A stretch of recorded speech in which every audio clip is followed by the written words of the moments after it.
let's talk about Mission Impossible. Mission Impossible: Dead Reckoning Part 1. This is our group review here. All four of us have seen the film. This is the 7th Mission Impossible film. I'm in the midst of rewatching the first 6. I'm on number 4, Ghost Protocol. And let me just say, what I'm reminded of by rewatching all the Mission Impossible movies is how wildly entertaining they all are.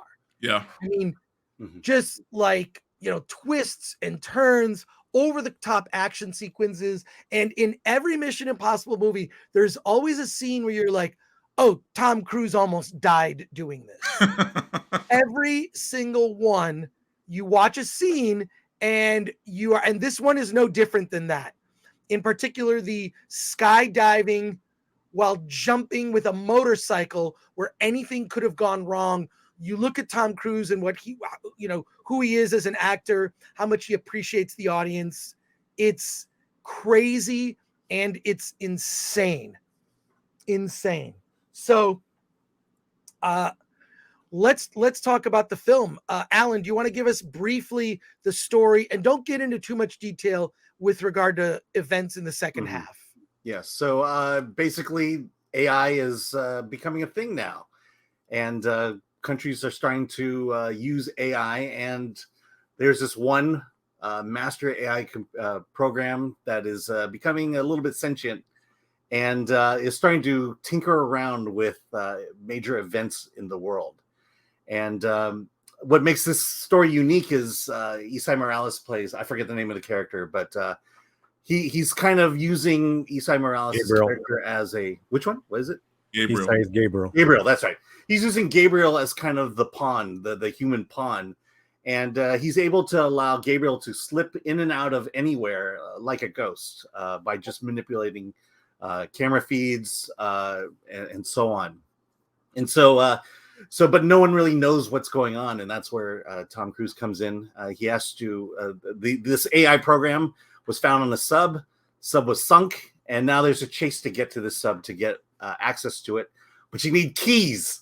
And so most of part 1 here is about getting the keys to activate and own basically the AI.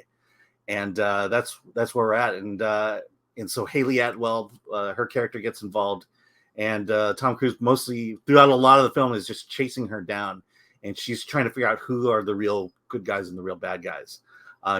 Kittredge is back, thank God, and Gabriel is also helped out by Pom Klementieff, who is an assassin. So that's the essentials. That's look, it's about the stunts, and this AI story is just a means to string those stunts together. Well, let's go around the horn with like just overall impressions. Your overall impression of the movie. We'll get into more detail, but Dante, why don't we start with you? Yeah, man. For me, the movie was just fun. It was fun. It's a movie where, look, there's intrigue, there's espionage, there's all this stuff going on, but at the end of the day, it's a popcorn movie. It's an enjoyable popcorn movie. It's a movie where the female leads don't overshadow the main character, right? It's a movie where not only do you get to see, like Alan said, all the big stunts and all of that good stuff. Hey, you get to see some hot women too. And guess what? They're unapologetically hot in this movie, right? Because let's be real here. Hollywood has hotphobia right now, and Tom Cruise is not afraid of it. So, no. All of the women are gorgeous, they're sexy, but they're also intelligent. They're badasses, right? Like, he does women right in this movie. And Haley Atwell's character is what Phoebe Waller-Bridge's character wishes she was. That's who Haley Atwell's character was in this movie for me. She was amazing, right? And especially having gone from seeing Indiana Jones the week before to seeing, Mission Impossible the next week and seeing just the differences between those two actresses and the two characters, man. It's just a good movie. It's a good movie. Is it the best movie, this year? Probably not. Is it going to win any awards? Probably not. Maybe stunts. But it's a fun movie. I enjoyed it. I want to watch it again. And that says a lot for a movie that's 2 hours and 45 minutes. I want to see it again. So that's my opinion. Yeah, I would agree with you on the female, on all the female, characters. They're strong women. They're Yes. not. They're not women who just were written like a male, like a man. And they are sexy. They're strong in different ways. I thought the female characters in particular were awesome. Paulie, your broad stroke thoughts. Wildly entertaining. The stunts, the scenarios of the stunts, the situations that the IMF crews in, they just keep topping themselves. Whether it's a a car chase on the cobblestones of Rome, they're doing it literally with one hand handcuffed in a Fiat. I just all props to Cruz and McGuire. Was it the McQuarrie. director? Christopher McQuarrie. They got the recipe down several films ago, and it's just to me it's a continuation of this era, I would say since 2015, of these films.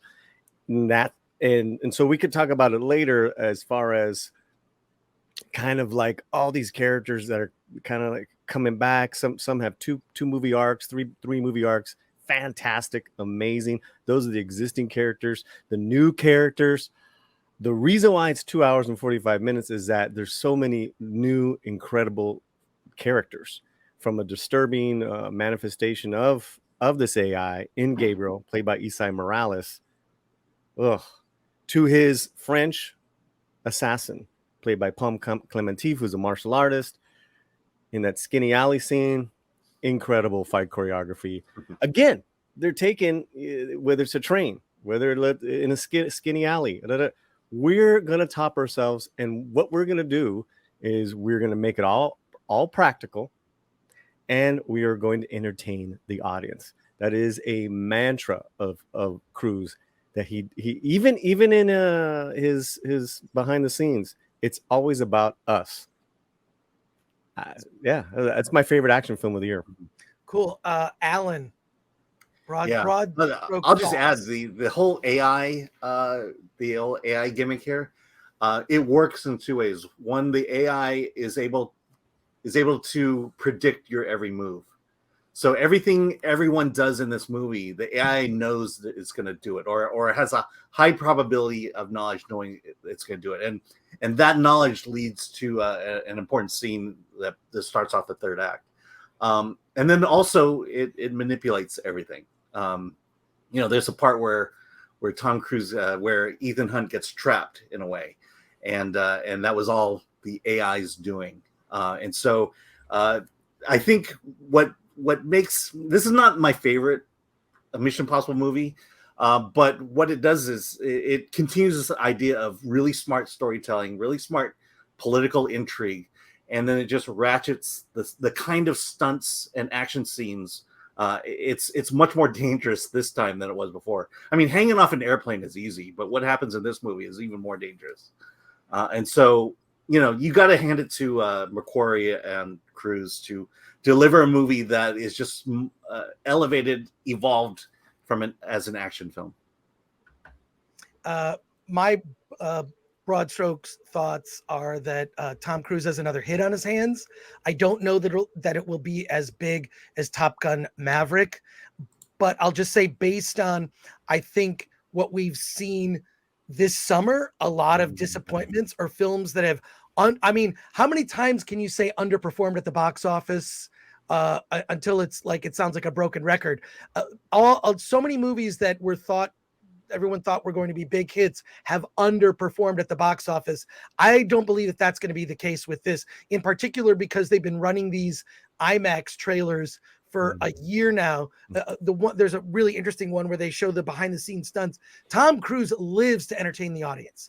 I feel like at every given moment, I don't care what kind of scene it is, Tom Cruise is thinking how the audience is feeling right now. And yeah. I mean, he did it again. There are stunts. You think that, oh my God, like, how's he going to get out of this? There's also the other thing that's kind of underestimated in Mission Impossible movie is a great use of humor. There's a lot of humor in it as well. I want to talk about a couple of different action sequences. There's one in it. There's an action sequence early on in an airport that, I mean, there's not anything like really in terms of action going on, but it's so suspenseful because the AI is an ever-present threat, and you really don't realize how much AI could have an influence on everything that is basically guiding the decisions of people and manipulating the IMF team. And in particular, I've always liked Simon Pegg and his character Benji. He's the Great good character. comic relief. It's comic relief. Great character.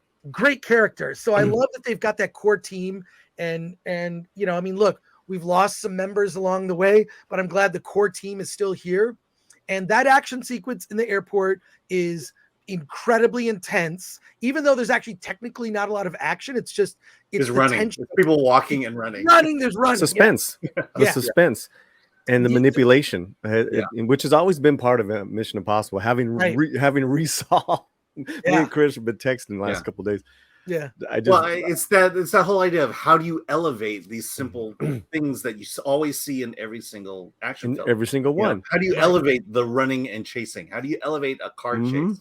How do you elevate, you know, the train sequence? You know, if I can say that's something, what they do in this movie. Yeah. If I can say something, Chris, about Dante's take on the women, I think what's really important also is that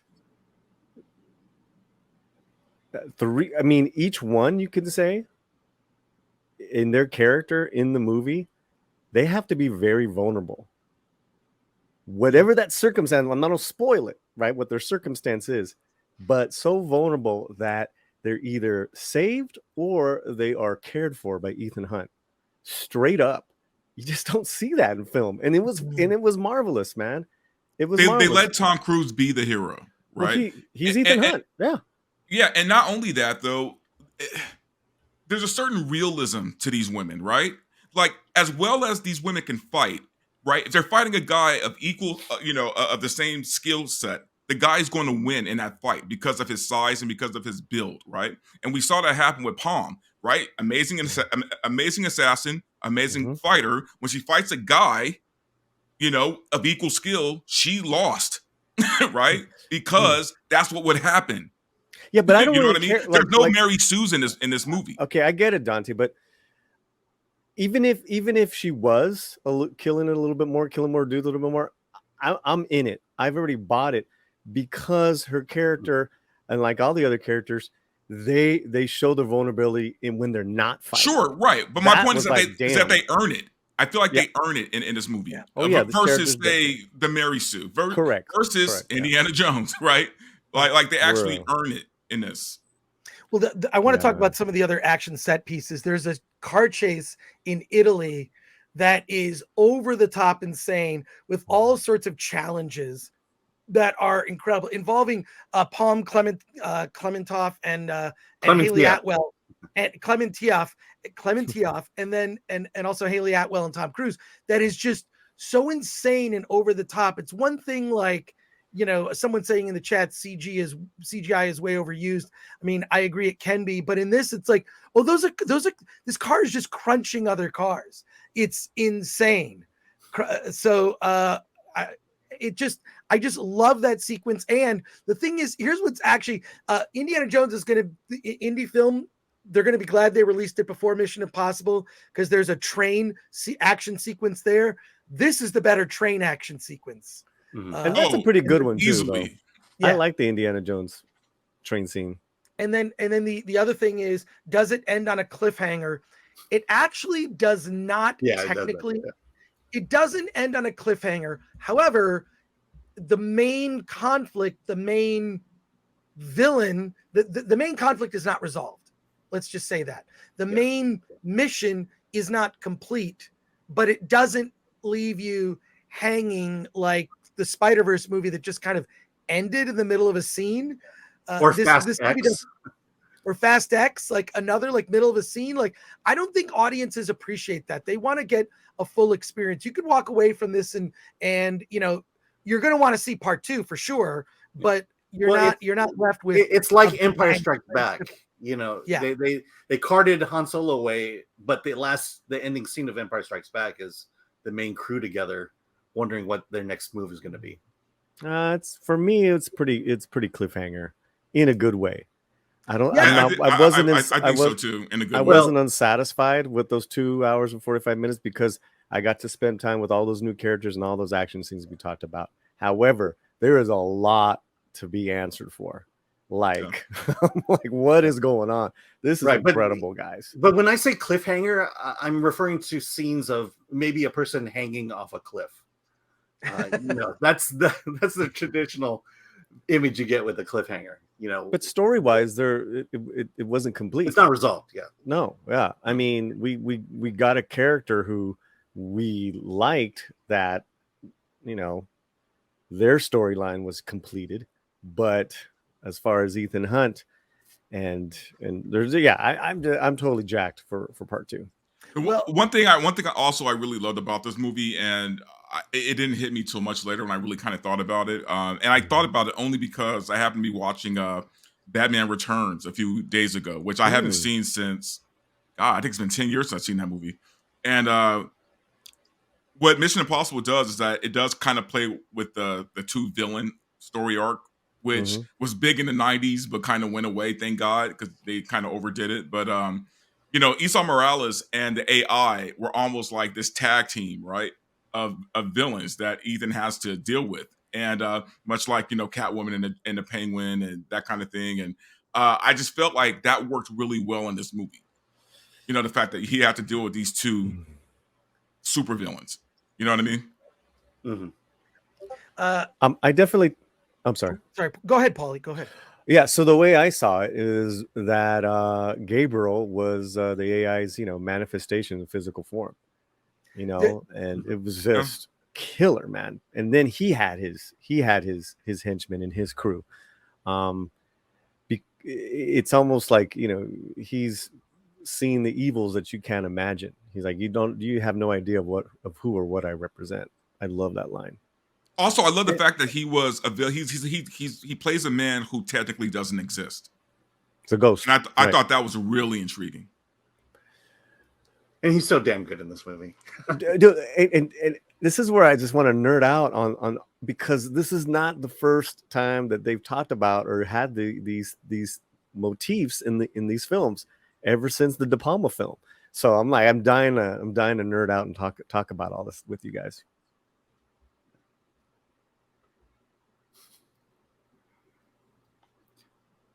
Hello? Well, you keep flashing in and out. That's all. Oh.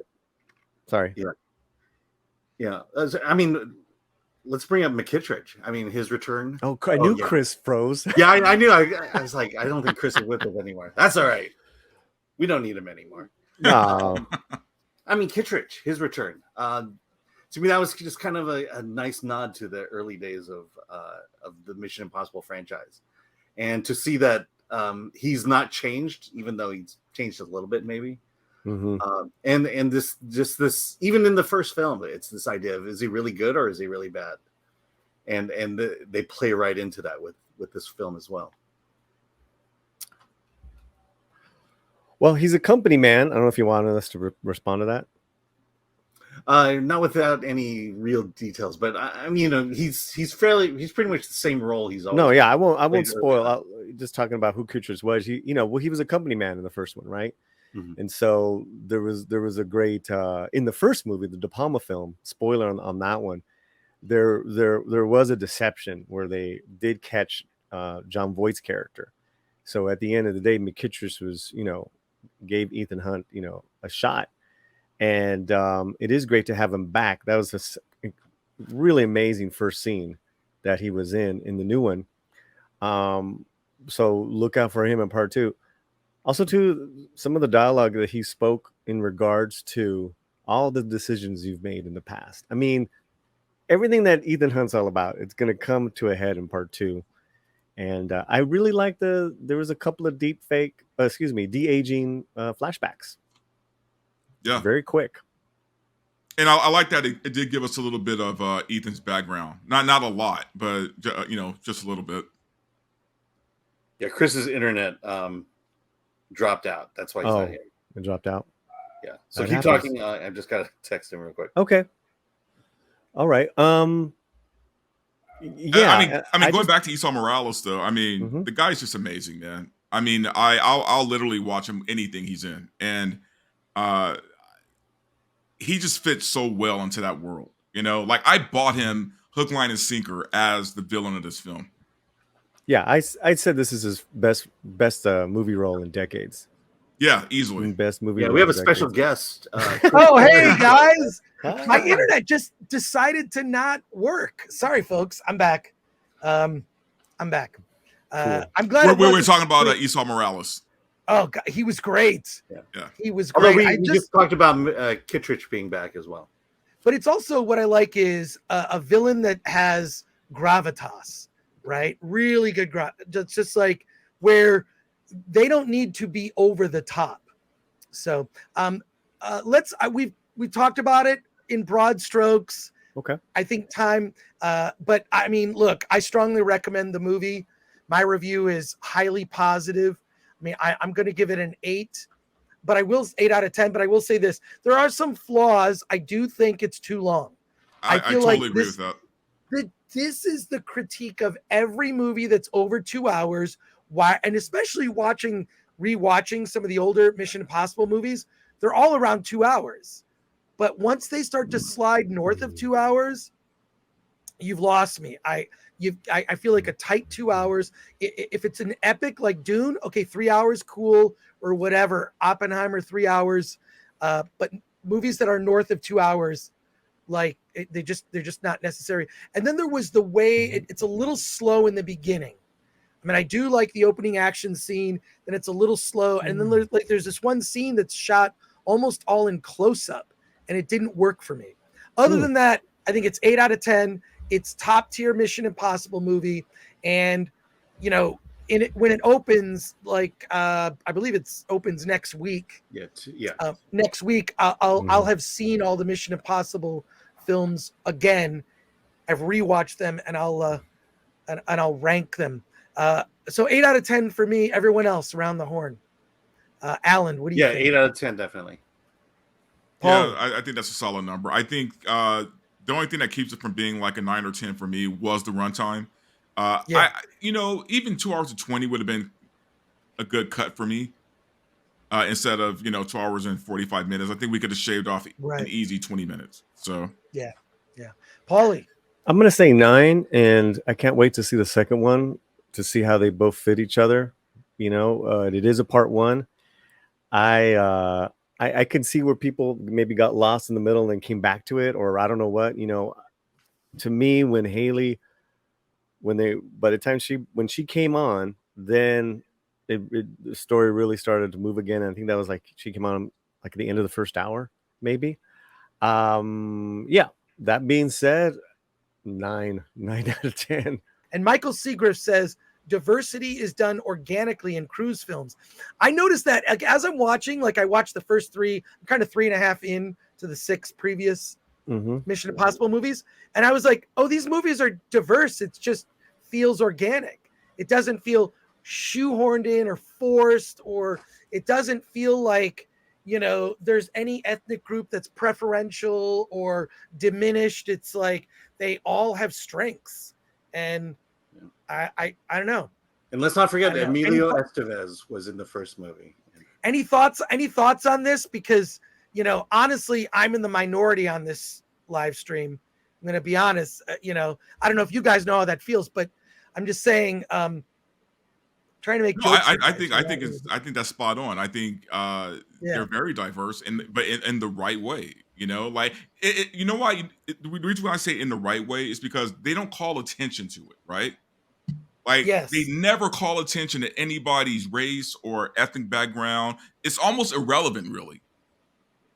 And that's what they do well about in these movies. Yeah, and also when you see them, they're competent in the role that they've been assigned, and that has nothing to do with race. Yeah. All right. Well, I think because of the genre, it's international.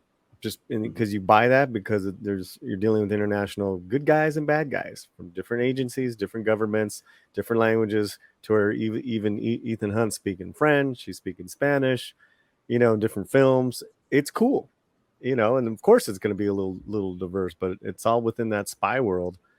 where these guys got to know multiple languages, and then I mean, there is that one, and they'll use comedy with it sometimes, right? What was it Rogue Nation or Fallout, where Benji had to put on the mask? It's like, why do I got to put it on?